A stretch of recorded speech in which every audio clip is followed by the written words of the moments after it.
entitled Fine Snowy.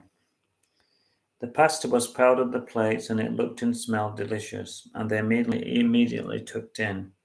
I bet Snowy would like some of this, said Kate, and she turned round to Snowy's favourite place and where she usually sat, on a small cushion with a bowl in front of her.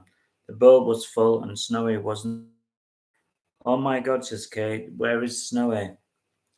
The sound of knives and forks hitting the table rang out, and everyone looked under the table, then around the table, and then around the kitchen and the living room.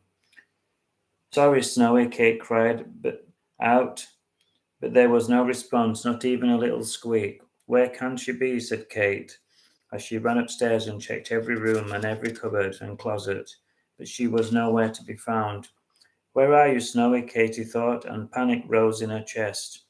It was so unlike Snowy to go away, she thought. What no one knew was that Snowy was becoming restless, and she loved the outdoors, and she missed the fresh air. I'll just nip out for a few minutes, Snowy thought to herself.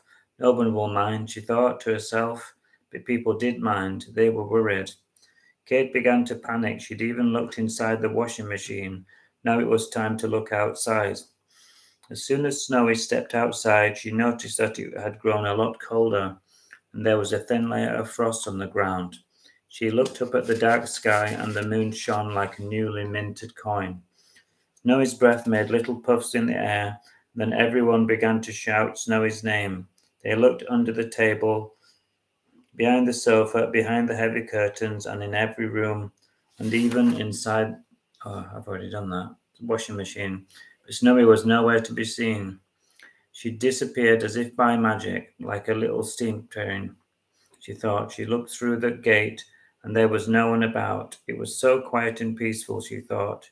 Just a few more minutes, she said, and then I'll go back inside.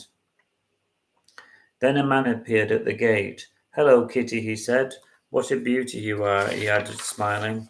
Snowy wasn't sure if she wanted to be stroked by a stranger. Then she felt sorry for do any harm, she thought.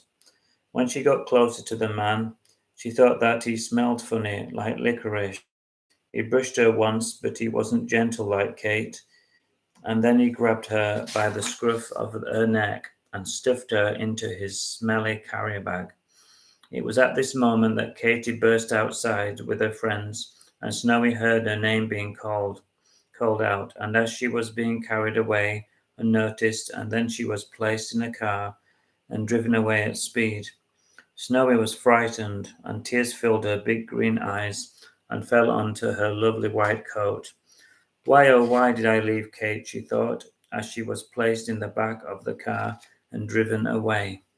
Coming up soon, chapter 24.